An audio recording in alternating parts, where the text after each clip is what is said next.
የሸዋሊድ በዓል በስኬት መጠናቀቁ በርካቶችን ያስደሰተ ቢሆንም ጥቂት ጽንፈኞችን በዓሉን ለማወክ ያደረጉት ጥረት አልተሳካላቸውም ሲሉ የሐረሪ ክልል ርዕሰ መስተዳድር አቶ ኦርዲን በድሪ ገለጹ። በሌላ በኩል ደግሞ የሌላው ህዝብ ባህል እንዲታይ የማይፈልጉ ሌላውን የመክፋትና የማጥፋት ዓላማ የያዙ የብተና ኃይሎች ባያሉበት ሆነው የጥላቻ መርዛቸውን ሲያቀርሹ አይተናል።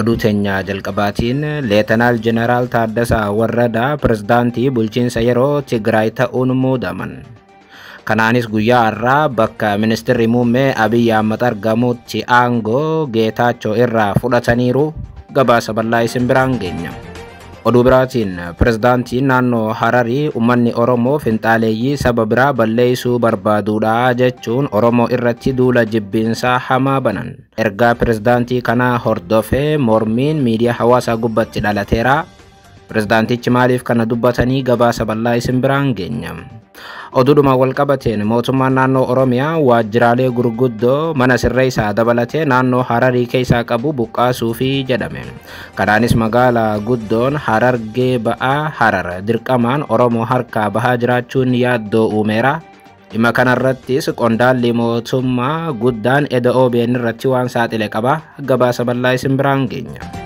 ኦዱ ኢትያኑን ኦሮሚያatti hidhattoota galuu didan irratti tarkaanfii fudhachaa jiraachuu mootummaan naannoo Oromiyaa hubachiise.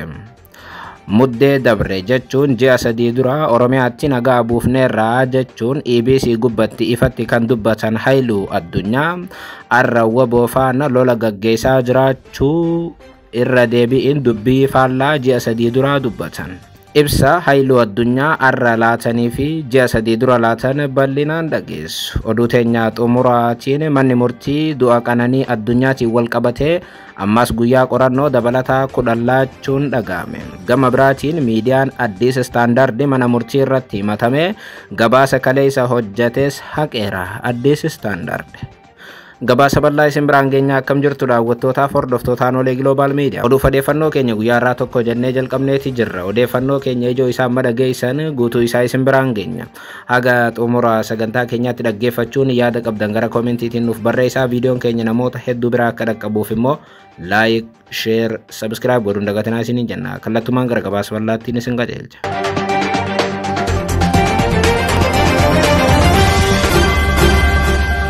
ኦዱተኛ ጀልቀባቲን ሌተናል ጀነራል ታደሳ ወረዳ ፕሬዝዳንቲ ቡልቺንሳ የሮ ናኖ ትግራይ ተኡን ሙዳመን ከናኒስ ጉያ አራ በካ ሚኒስትር ሙሜ አብይ አርጋሙቲ ጌታቸው ራ አንጎ ፉዳተኒሩ humnoota Tigraay keessatti hoogganaa beekamaa kan ta'anii fi pireዝዳንtii itti aanaa bulchiinsa yeroo naannoo Tigraay ta'uun hojjechaa kan turan Leetanaal Jeneraal Taaddasaa Warradaa bakka Geetaachoo Raddaa bu'uun pireዝዳንtii bulchiinsa yeroo naannoo Tigraay haaroo ta'uun muudamuu ministeerri muummee Abiyyi beeksisaniiru.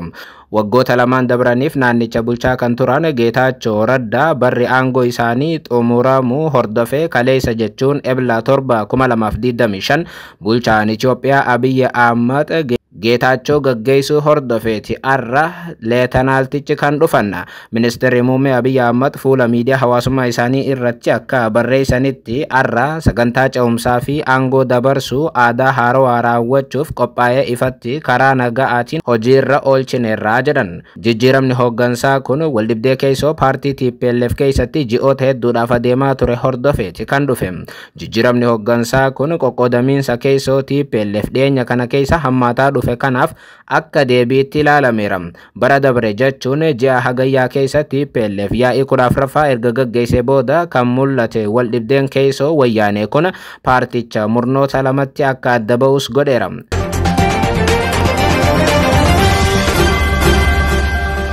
Oduu biraatiin pireዝዳንtii naannoo Hararii ummanni Oromoo finxaaleeyyii saba biraa balleessuu barbaaduudha jechuun Oromoo irratti duula jibbiinsaa hamaa banan. Ergaa pireዝዳንtii kanaa hordofee miidiyaa hawaasaa gubbaatti mormiin dhalateera.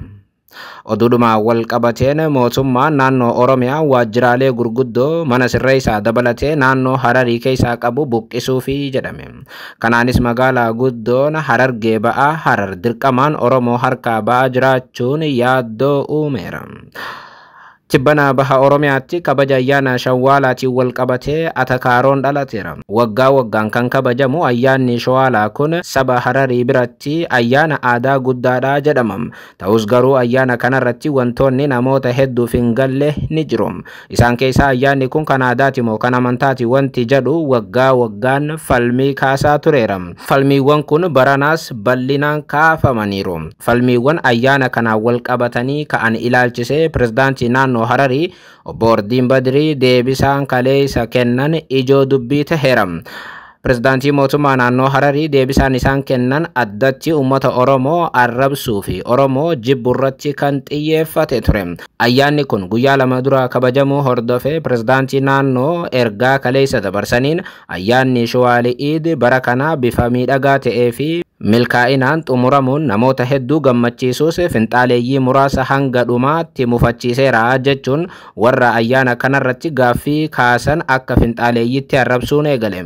Itti dabaluudhaanis ayyaanni kun bifa tokkummaa fi hariiroo uummataa cimsuun kabajamuun keessattuu kanneen walqixxummaaf obbolummaa waliin jireenyaatti amanan hedduu gammachiisuus garuu finxaaleeyyii gamlamaa boqonnaa dhoowweeraa jedhan pirezidaantichi. Pirezidaantii naannoo Hararii kun ergaa isaaniitiin gara tokkoon ayyaanni Shawwaaliid keenya qofaa kanneen biroo maaliif dhufan warreen jedhanii fi seeneffama qeenxee warreen oofan ayyaana kana waliin kabajuun akka ayyaana kana rakisheessuutti lakkaa'uun gadda taasisee jedhan. Lammaffaa irratti aadaan saba biraa akka mul'attu warreen hin barbaanne warreen kaan dhiibuu fi balleessuudhaaf warri kaayyeeffatan humni dhabamsiiftoota iddoo jiranirraa summii jibbiinsaa yeroo facaasan argineerra jechuun Oromoon akka aadaa namaa hin jaalanne akka saba Hararii balleessuu barbaadduutti dabrees Oromoon akka finxaaleeyyii ta'etti ibsan pireዝዳንቲን ናኖ ሐረሪ የሸዋሊድ በዓል በስኬት መጠናቀቁ በርካቶችን ያስደሰተ ቢሆንም ጥቂት ጽንፈኞችን በዓሉን ለማወክ ያደረጉት ጥረት አልተሳካላቸውም ሲሉ የሐረሪ ክልል ርዕሰ መስተዳድር አቶ ኦርዲን በድሪ ገለጹ። በሌላ በኩል ደግሞ የሌላው ህዝብ ባህል እንዲታይ የማይፈልጉ ሌላውን የመክፋትና የማጥፋት ዓላማ የያዙ የብተና ኃይሎች ባያሉበት ሆነው የጥላቻ መርዛቸውን ሲያቀርሹ አይተናል።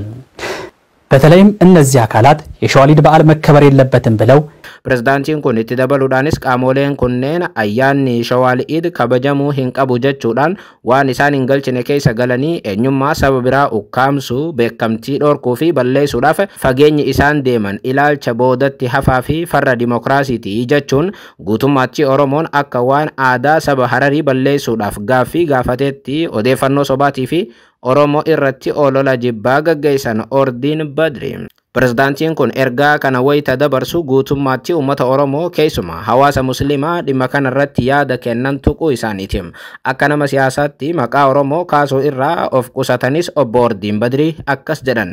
Ayyaanni Shawwaaliid kabajamuu hin qabu jechuun waan isaan hin galchine keessa galanii eenyummaa saba biraa ukkaamsuu barbaadu jechuun Oromoon eenyummaa saba Hararii akka ukkaamsuu barbaadduutti ibsan. Pireዝዳንtii naannoo Hararii sababiin duula kana jalqabaniif immoo ayyaana kanaan wal qabatee gaaffii warri gaafachaa turan irra caalaatti hawaasa Oromoo musliimaati. Akka ragaaleen hedduun agarsiisanitti uummanni saba Hararii ayyaana sana waggoota dheeraadhaaf kabajaa turan. Kabaja ayyaana kanaatiin wal qabatee garuu akkaataan amma ayyaanni kun itti ibsamaa jiruu fi dur itti kabajamaa ture wal dhabaa jedhu namoonni beekan. Dur ayyaanni kun akka iida musliimaatti ilaalamee kabajamaa ture. Yeroo dhiyoo as garuu ayyaanni kun akka aadaatti ibsamaa dhufeera. Amma dura hawaasni Oromoo ayyaana Iida Shawwaalaa kanarratti hirmaannaan godhan guddoo miti. Bara 2016 akka lakkoofsa Awurooppaarraa eegalee garuu Oromoon baha Oromiyaa jiraatu sabni Hararii obboleewwan keenya jechuun ayyaana kana wayita faana kabajanni mul'ata. As dhiyoo garuu sheekottiin ayyaana kanarratti shakkii qaban ibsuurratti argamu. Kunis kabajni ayyaana kana amantaadhaaf jedhame yoo kabajame muslimni hirmaachuu hin qabu jechuun mormu sheekottiin. Sababiin isaa hawaasni musliimaa iida lama qofa qaba jechuun yaada kennatu. Iidni Shawwaalaa aadaadha yoo ta'e garuu rakkoo hin qabu jedhu warri baratan. Kanaaf ammoo hawaasni muslimaa ayyaana kana aadaa fi amantaa ta'uu isaa adda baasuu akka qaban himu. Gaaffii gaafatameef pirezidaantiin kun garuu deebisaa kennuu caalaa yookaan ammoo dhimmicha callisanii ilaaluu caalaa Oromoo akka saba biraa jibbituutti dhiyeessaniiru. Akka sabni biraa Oromoo jibbuuf duula pirezidaantii naannoo Hararii jalqaban kana hawaasni Oromoo bal'aan mormeera. Hedduun namoota kun ilaalcha Ordiin Badrii qofa osoo hin taane ilaalcha sirnichi Oromoof qabu agarsiisaa jedhan. Pirezidaantiin naannoo tokko bulchan sadarkaa kanatti ummata tokko tuffachuun balaa qabas jedhameera.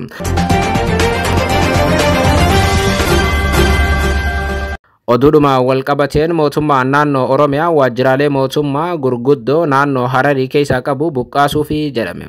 Kanaanis magaalaa guddoon Harargee ba'aa guutummaatti naannoo Harariitiif kennamuufi jechuun namoonni hedduun yaaddoo qaban ibsaa jiru. Baha Oromiyaatiif magaalaa guddoo kan taatee fi ministeerri muummee duraanii Mallas Zeenaawiin saba xiqqaadhaaf kabajni haa kennamu jechuudhaan naannoo godhanii kan hundeessan Harariin amma immoo guutummaatti waajjiraalee Oromiyaa duraan achi ture baasuudhaaf karoora baaftee hojjechaa jirti jedhameera. Waggoota dheeraadhaaf waajjiraaleen godina Harargee ba'aa kan naannoo Oromiyaa bakka bu'an magaalaa Harar turan. As dhiyoo garuu waajjiraaleen mootummaa naannoo Oromiyaa Hararitti argaman manneen sirreessaa godina Harargee bahaa dabalatee waajjiraaleen gurguddaan naannoon Oromiyaa magaalaa Hararii qabdu mootummaa naannoo Harariitiin akka achi buqqaafamuuf dhiibbaan godhamaa jira jedhame. Yuunivarsiitiin Haramaayaa guutummaatti maqaan jijjiirame akka naannoo Hararii fakkaattu godhuudhaaf jecha yaalii gochaa kan jiru mootummaan naannoo Hararii amma immoo waajjiraalee mootummaa naannoo Oromiyaa kan godina Harargee ba'aa magaalattiitti argaman akka buqqaafaman xalayaa hundaan gaafachaa jira jedhame. Torbaaniin kan gaggeeffamu qophiin caayaa kaleessa waan kana saaxileera. Guyyaa kaleessaa koomishinarri itti aanaan koomishinii mana sirreessaa naannoo Oromiyaa Ijaaraa Garaadoo qophii caayaa irratti gaaffii tokko gaafatamanii wayita deebisan deebiin isaan kennan hedduu namoota ariifachiiseera. Rakkoo mana sirreessaa godina Harargee bahaa irratti yaada kennaniin Ijaaraan mana sirreessaa godina Harargee bahaa naannoo Hararii keessatti argamu isintu bulchaa jiramoo mootummaa naannoo Harariitu bulcha jennaan nuutu bulchaa jira jedhan. Ta'us immoo gaazexeessaa Anwaar Jamaal manni sirreessaa godina Harargee ba'aa kan Harariitti argamu mootummaa naannoo Oromiyaatiin osoo hin taane mootummaa naannoo Harariitiin bulaa jiraachuu taajjabneerra jechuun Ijaaraatti himeera. Manni sirreessaa godina Harargee ba'aa waggaa 90 lakkoofsise sababa hundeeffamuu Harariin abbummaan isaa wallaalameera yookaan mootummaa naannoo Oromiyaatu bulchamu naannoo Harariitu bulcha kan jedhu bal'inaan hin beekamu. Garuu mootummoonni lachuu mana sirreessaa tokkotti fayyadamu. Sirreeffamtoonni naannoo Oromiyaatis ta'ee Hararii manuma sana walitti qabu. Maaliif naannoon Oromiyaatii fi Hararii akka walii mana sirreessaa kana fayyadamu gaafatamanii qondaalli naannoo Oromiyaa kun amma mana sirreessaa kana achi buqqaasuudhaaf waliigalleerraa jedhan qondaalli naannoo Oromiyaa. Kanaanis manni amala sirreessaa godina Harargee ba'aa handhuura baha Oromiyaa magaalaa Hararitti argamu achi buqqaafamuuf akka jiru ifatti dubbatan. Yaa'u deemee mana sirreessaa kana kaasuudhaaf gabaabaa kana keessatti ilaallee kaasuu akka dandeenyullee waliigallee jirra. Naannoo lamaantu waliin dubbateetiin kaasaa jechuudha. Gaazexeessaa Anwaar Jamaal eenyutu achirraa buqqee bakka biraatti deema jechuun yoo gaafatan qondaalli kun deebii kennaniin naannoon Harariis achii ni buqqaatii nis ni buqqaanaa jechuun deebisan. Jalqabarratti qondaalli kun nuutu achii buqqaa kanaaf immoo mootummaa naannoo Harariitiin waliigalleerraa mootummaa naannoo Oromiyaan lafa gaafachaa jirra jedhan. Jalqaba kan achii buqqa'uu mana amala sirreessaa naannoo Oromiyaa ta'uu kan dubbatan qondaalli naannoo Oromiyaa kun walumaa galatti nuti achii ba'uuf jirra jedhan. Kana jechuun manni sirreessaa godina Harargee ba'aa waggaa 90 ol Harar ture guutummaatti magaalattii keessaa ba'uu isaati. Odeeffannoowwan amma dura ba'aa turaniin taateen kun waggaa 3 dura akka jalqabee fi mootummaan naannoo Hararii xalayaa mootummaa naannoo Oromiyaatti barreesse waajjiraaleen godina Harargee ba'aa magaalaa Hararitti argaman akka buqqa'uuf dhiibbaa godhaa ture jedhameera. Fakkeenyaaf EGM odeeffannoo qabuun naannoon Hararii bara 2015 biiroon geejjibaa naannoo Oromiyaa damee Harargee ba'aa kan magaalaa Hararitti argamu akka bakka biraatti jijjiiramu naannoon Hararii naannoo Oromiyaatiif xalayaa barreessuun akka gaafatte ibsameera.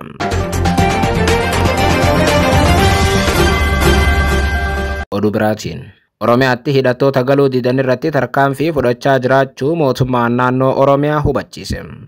Muddee dabree Oromiyaatti nagaa buufneerraa jechuun EBC gubbaatti ifatti kan dubbatan Haayiluu Addunyaa har'a immoo faallaa isaa WBO faana lola gaggeessaa jiraachuu himaniiru. Haaluma kanaan naannoo Oromiyaatti hidhattoota waamicha nagaa hin fudhanne irratti tarkaanfiin fudhatamaa jiraachuu, kanaanis ammoo nageenyi bu'aa jiraachuu biiroon koominikeeshinii naannichaa beeksiseera. Naannichatti hidhattoota waamicha nageenyaa fudhatan simachuun cinaatti kanneen waamicha nageenyaa hin fudhanne irratti ammoo tarkaanfiin olaantummaa seeraa mirkaneessu fudhatamaa jiraachuu hoogganaan biirichaa obbo Haayiluu Addunyaa ibsaniiru.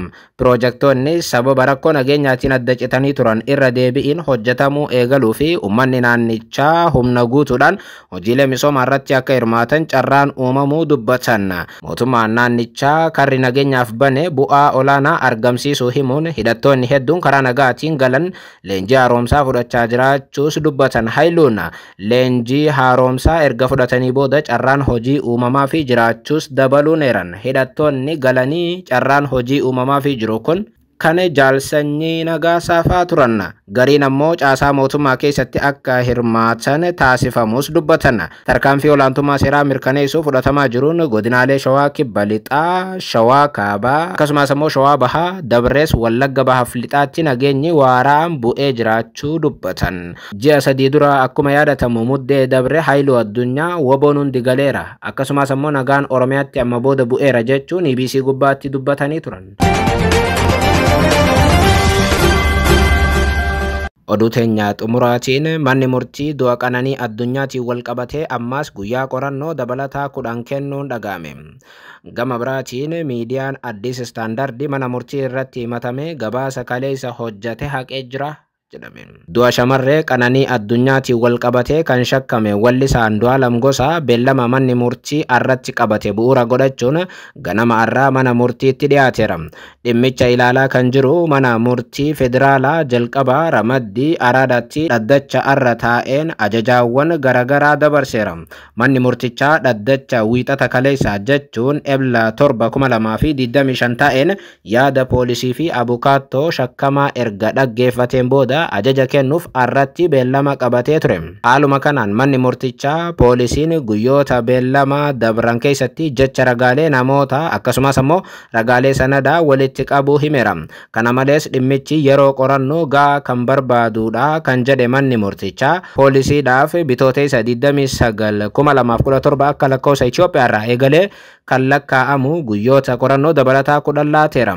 Haaluma kanaan beellamni itti aanu akka lakkoofsa Itoophiyaatti ebla 9/2017 yookaan ammoo ebla 17/2025 itti akka ta'u ajaja dabarseera. Gama biraatiin miidiyaaleen tokko tokko yaadannoo guyyuu yookaan ammoo di'aarii Qananii Addunyaatiin wal qabatee waan dhaddacha kaleessaa irratti hin dubbatamne gabaasaniiru jechuun abukaattoon Wallisaa Andu'aalam Gosaa mana murtiitti iyyatan. Abukaattoon artist Andu'aalam odeeffannoon sobaa tamsa'e kunis abukaattoon Andu'aalam yaadannoon guyyuu miidhamtuu harka koo jira jedhaniiru kan jedhu akka ta'e himan. Kun waan ani hin dubbatini jedhan abukaattoon Andu'aalam. Miidiyaa Addis Istaandard afaan Oromoo maqaa dha'uudhaan komii isaanii kan dhiyeeffatan abukaattoon Andu'aalam manni murtichaatis dhimmicha akka akeekkachiisuu fi tarkaanfiin akka fudhatamu gaafateera.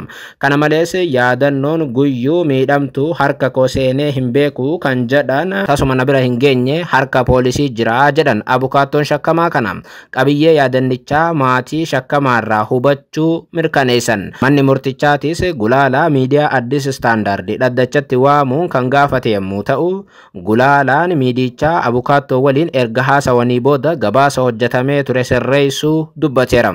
Manni murtichaatis yaada hojjetaa miidichaa erga dhaggeeffateen booda miidichi gabaasa akka sirreessu jechuun ajaja laateera. Manni murtichaa dhaddacha kaleessa taa'een miidiyaaleen gabaasa sirriitii fi madaalawaa ta'e qofa akka gabaasan akeekkachiisuun isaas ibsameera.